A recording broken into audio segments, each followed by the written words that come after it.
daughter, 37, who watched her mother die agony after being wrongly sent home from hospital wins £50,000 payout from the NHS. A daughter has won a £50,000 payout from the NHS after witnessing the horrific death of her mother.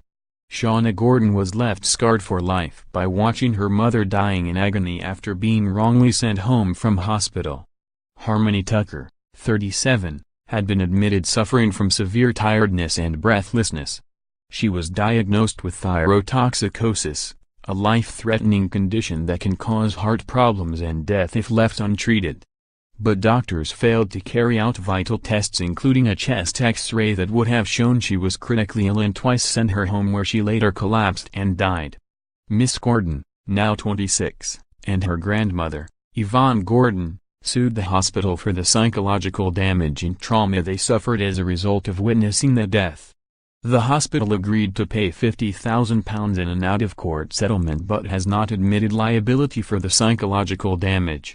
In addition, the hospital has paid them an undisclosed five-figure sum in respect of its negligence in the treatment of Mrs. Tucker. Miss Gordon, a sports physiotherapist, said, "It was an horrific experience and it scarred us both. Mum was in a dreadful state.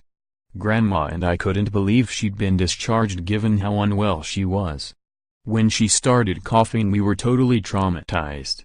We tried to help her but we knew instinctively she was dying.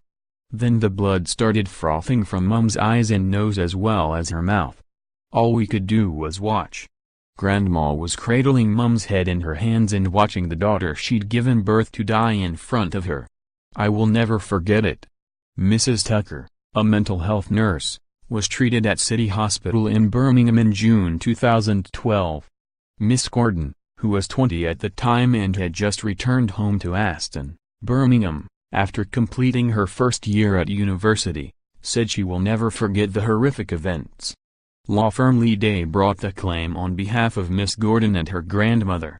Solicitor Suzanne White said, "Clearly no amount of money can ever truly compensate for Miss Gordon and Yvonne's loss, nor the horrific ordeal they had to endure as a result of the hospital's admitted negligence.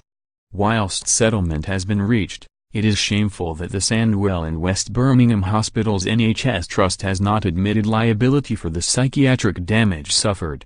Chief Nurse Paula Gardner, speaking for the Trust, said, "We are very sorry about the death of Harmony Tucker, and the loss suffered by her family and friends.